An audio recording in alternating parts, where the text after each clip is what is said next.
بسم الله الرحمن الرحيم يا أيها الذين آمنوا اتقوا الله ولتنظر نفس ما قدمت لغد واتقوا الله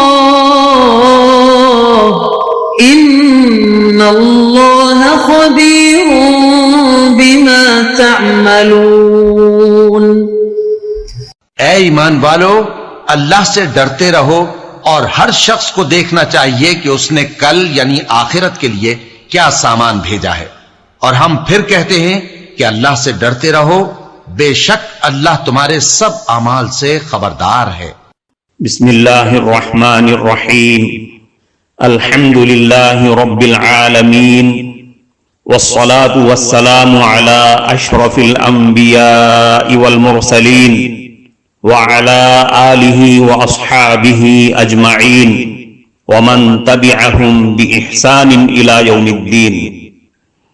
قابل صد احترام حضرات شائقین و شائقات سچا پیغام، السلام علیکم ورحمۃ اللہ وبرکاتہ۔ آج کی محفل میراث النبی کے نورانی پروگرام میں آپ کا استقبال ہے۔ اہلا و سہلا مرحبا۔ ہم آپ تمام حضرات و مستورات کا خیر مقدم۔ محترم حضرات و خواتین، تعلیم کا آغاز ہو رہا ہے۔ سب سے پہلے آداب تعلیم کا لحاظ کرتے ہوئے تعلیم کی طرف متوجہ ہو جائیں۔ پورے دھیان سے سننا، عمل کی نیت سے سننا اور تبلیغ کی نیت سے سننا، یعنی سنی ہوئی باتیں دوسروں تک پہنچانے کے جذبے سے سننا۔ چند خاص آداب تعلیم ہیں، امید ہے کہ آپ حضرات ان آداب کا ضرور خیال رکھیں گے۔ جزاکم اللہ۔ بسم اللہ الرحمن الرحیم۔ گستاخ رسول صلی اللہ علیہ وسلم کا انجام۔ حضرت کعب ابن علقمہ رحمۃ اللہ علیہ کہتے ہیں، حضرت غرفہ ابن حارث کندی رضی اللہ عنہ کو نبی کریم صلی اللہ علیہ وسلم کی صحبت حاصل تھی۔ یہ ایک ایسے آدمی کے پاس سے گزرے جس کے ساتھ امن دینے کا معاہدہ کیا ہوا تھا۔ حضرت غرفہ رضی اللہ عنہ نے اسے اسلام کی دعوت دی۔ اس نے نبی کریم صلی اللہ علیہ وسلم کو برا بھلا کہہ دیا۔ انہوں نے اسے قتل کر دیا۔ حضرت عمر ابن عاص رضی اللہ عنہ نے ان سے کہا، یہ لوگ معاہدے کی پابندی کی وجہ سے ہم سے مطمئن تھے، تم نے قتل کر کے معاہدے کو توڑ دیا۔ حضرت غرفہ رضی اللہ عنہ نے کہا، ہم نے ان سے اس بات پر امن کا معاہدہ نہیں کیا تھا کہ یہ اللہ تعالیٰ اور اس کے رسول صلی اللہ علیہ وسلم کے بارے میں برا بھلا کہہ کر ہمیں تکلیف پہنچائیں۔ حضرت عبداللہ ابن جحش رضی اللہ عنہ کی اطاعت رسول۔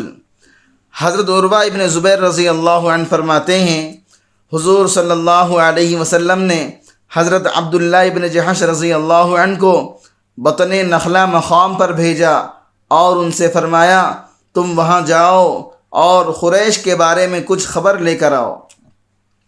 حضور صلی اللہ علیہ وسلم نے انہیں لڑنے کا حکم نہیں دیا، اور یہ اشہر حرم یعنی جن مہینوں میں کافر لوگ آپس میں نہیں لڑا کرتے تھے ان مہینوں کا واقعہ ہے۔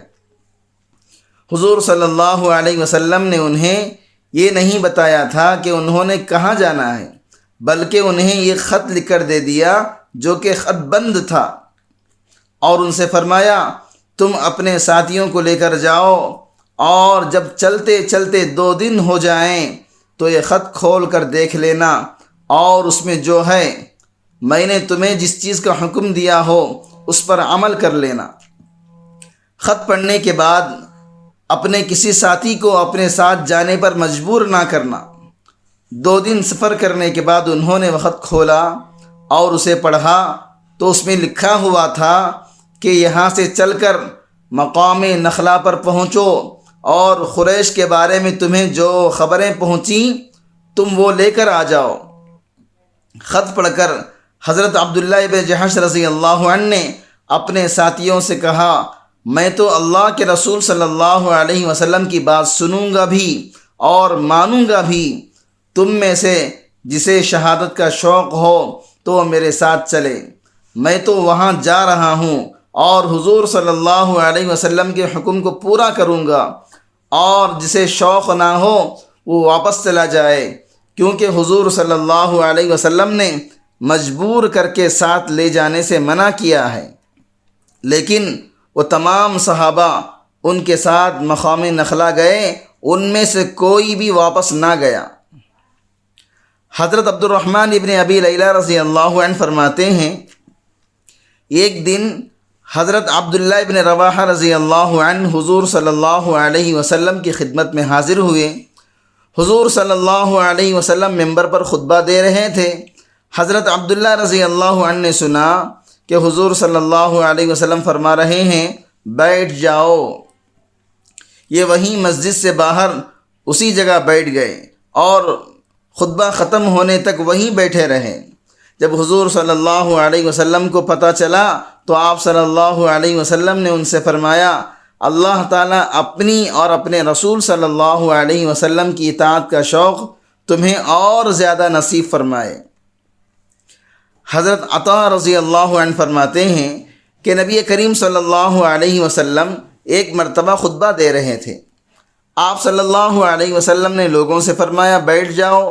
حضرت عبداللہ بن مسعود رضی اللہ عنہ اس وقت مسجد کے دروازے پر پہنچ چکے تھے۔ یہ سنتے ہی وہیں بیٹھ گئے۔ آپ صلی اللہ علیہ وسلم نے ان سے فرمایا، اے عبداللہ اندر آ جاؤ۔ حضرت انس رضی اللہ عنہ فرماتے ہیں، حضور صلی اللہ علیہ وسلم ایک دن باہر تشریف لائے، ہم بھی آپ صلی اللہ علیہ وسلم کے ساتھ تھے۔ آپ صلی اللہ علیہ وسلم نے ایک اونچا خبہ دیکھا تو پوچھا، یہ کس کا ہے؟ آپ صلی اللہ علیہ وسلم کے صحابہ نے عرض کیا، فلاں انصاری صحابی کا ہے۔ حضور صلی اللہ علیہ وسلم سن کر خاموش ہو گئے، اور آپ صلی اللہ علیہ وسلم نے دل میں یہ بات رکھی۔ کسی دوسرے وقت وہ انصاری صحابی حاضر خدمت ہو گئے اور لوگوں کی موجودگی میں انہوں نے سلام کیا۔ حضور صلی اللہ علیہ وسلم نے اعراض فرمایا اور سلام کا جواب بھی نہ دیا۔ چند بار ایسے ہی ہوا، وہ سلام کرتے، حضور صلی اللہ علیہ وسلم اعراض کر لیا کرتے۔ آخر وہ سمجھ گئے کہ حضور صلی اللہ علیہ وسلم ناراض ہیں، اس لیے اعراض کر رہے ہیں۔ انہوں نے صحابہ سے اس کی وجہ پوچھی اور یوں کہا، اللہ کی قسم میں آج اللہ کے رسول صلی اللہ علیہ وسلم کی نظروں کو پھرا ہوا پاتا ہوں، خیر تو ہے؟ صحابہ نے بتایا کہ حضور صلی اللہ علیہ وسلم باہر تشریف لائے تھے تو تمہارا خبہ دیکھا تھا۔ یہ سن کر وہ انصاری فوراً گئے اور خبے کو گرا کر بالکل زمین کے برابر کر دیا کہ نام و نشان بھی باقی نہ رہا۔ پھر آ کر حضور صلی اللہ علیہ وسلم سے عرض بھی نہ کیا۔ ایک دن حضور صلی اللہ علیہ وسلم کا اس جگہ گزر ہوا تو آپ صلی اللہ علیہ وسلم کو وہاں وہ خبہ نظر نہ آیا۔ آپ صلی اللہ علیہ وسلم نے پوچھا، اس خبے کا کیا ہوا؟ صحابہ نے عرض کیا، خبے والے انصاری صحابی نے آپ کے اعراض کا ہم سے ذکر کیا تھا، ہم نے اسے بتا دیا تھا، انہوں نے آ کر اسے بالکل گرا دیا۔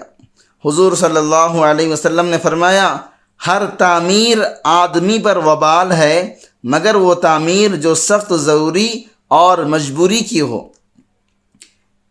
ابن ماجہ میں یہ ہے کہ اس کے بعد کسی موقع پر حضور صلی اللہ علیہ وسلم کے وہاں سے گزر ہوا، حضور صلی اللہ علیہ وسلم کو وہ خبہ نظر نہ آیا۔ حضور صلی اللہ علیہ وسلم نے اس کے بارے میں پوچھا تو صحابہ نے بتایا، جب ان انصاری صحابی کو معلوم ہوا تو انہوں نے اس خبے کو گرا دیا۔ حضور صلی اللہ علیہ وسلم نے فرمایا، اللہ اس پر رحم کرے، اللہ اس پر رحم کرے۔ محترم ناظرین کرام، اس دینی اور ایمانی بیان کو سننے کے دوران ہی اس کو لائک کر دیجئے اور شیئر بھی کر دیجئے تاکہ دوسرے بھی اس سے فائدہ اٹھا سکیں۔ اللہ آپ کو جزائے خیر عطا فرمائے۔ حضرت عبداللہ ابن عمر رضی اللہ عنہ فرماتے ہیں، میں حضور صلی اللہ علیہ وسلم کے ساتھ عقبہ ازاخیر گیا۔ یہ مکہ اور مدینہ کے درمیان ایک جگہ کا نام ہے۔ میرے اوپر سرخ رنگ کی ایک چادر تھی۔ حضور صلی اللہ علیہ وسلم نے میری طرف متوجہ ہو کر فرمایا، یہ کیسا کپڑا ہے؟ میں سمجھ گیا کہ حضور صلی اللہ علیہ وسلم کو یہ چادر پسند نہیں آئی۔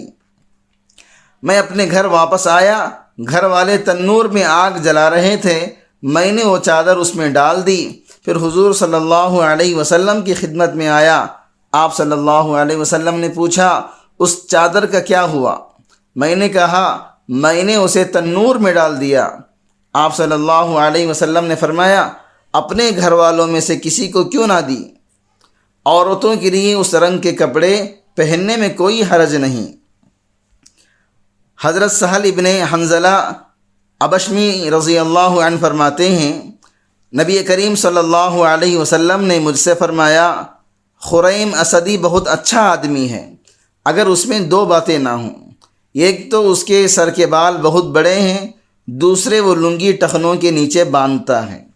حضرت خریم رضی اللہ عنہ کو حضور صلی اللہ علیہ وسلم کا یہ ارشاد پہنچا تو فوراً چاقو لے کر بال کانوں کے نیچے سے کاٹ دیے اور لنگی آدھی پنڈی تک باندھنا شروع کر دیا۔ حضرت جسامہ ابن مساحق ابن ربیع ابن خیس کنانی رضی اللہ عنہ حضرت عمر فاروق رضی اللہ عنہ کی طرف سے ہرقل کے پاس قاصد بن کر گئے تھے۔ وہ فرماتے ہیں میں ہرقل کے پاس جا کر بیٹھ گیا، میں نے خیال نہ کیا کہ میرے نیچے کیا ہے، یعنی میں کس چیز پر بیٹھ گیا ہوں۔ وہ سونے کی کرسی تھی۔ جب میں نے اسے دیکھا تو میں فوراً اس سے اٹھ کر نیچے بیٹھ گیا تو ہرقل ہنس پڑا اور اس نے مجھ سے پوچھا ہم نے یہ کرسی تمہارے اکرام کے لیے رکھی تھی، تم اسے کیوں اٹھ گئے؟ میں نے کہا میں نے حضور صلی اللہ علیہ وسلم کو اسی جیسی چیزوں سے منع کرتے ہوئے سنا ہے۔ حضرت مغیرہ ابن شعبہ رضی اللہ عنہ فرماتے ہیں میں نے انصار کی ایک لڑکی سے منگنی کی اور پھر حضور صلی اللہ علیہ وسلم سے اس کا تذکرہ کیا۔ حضور صلی اللہ علیہ وسلم نے فرمایا کیا تم نے اس لڑکی کو دیکھا ہے؟ میں نے کہا نہیں۔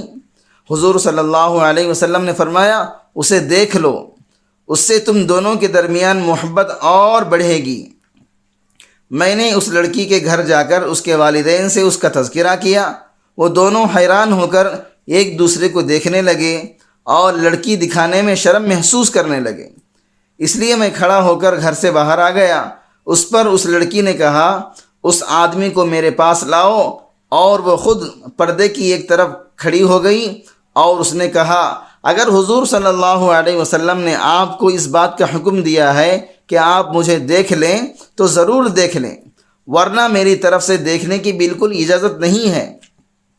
چنانچہ میں نے اسے دیکھا اور پھر میں نے اس سے نکاح کیا۔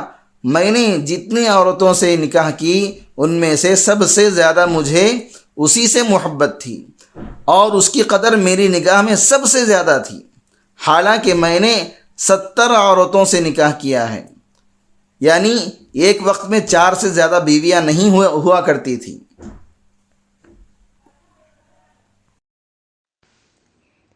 معزز شائقین و شائقات سچا پیغام، آپ کو اندازہ لگ گیا ہوگا کہ یہ مضمون کتنا اہم ہے اور کس قدر فائدہ مند ہے۔ کم سے کم درجے میں سوشل میڈیا کے ذریعے سے بھی ہم اس کو زیادہ سے زیادہ شیئر کریں گے تو دعوت کے فریضے کی کوششوں میں ہم بھی اپنا کچھ حصہ ڈالنے والے بن سکتے ہیں۔ لہٰذا زیادہ سے زیادہ اس کو عام کریں تاکہ پوری دنیا کے ہندوؤں کی غلط فہمی دور ہو جائے اور انہیں یہ زمینی حقیقت معلوم ہو جائے اور وہ اپنے اصل مذہبی لیڈر پیغمبر آخر الزماں حضرت محمد الرسول اللہ صلی اللہ علیہ وسلم کو ماننے پر مجبور ہو جائیں اور کلمہ پڑھ کر آپ کے ساتھ ساتھ وہ بھی جنت میں جانے والے بن جائیں۔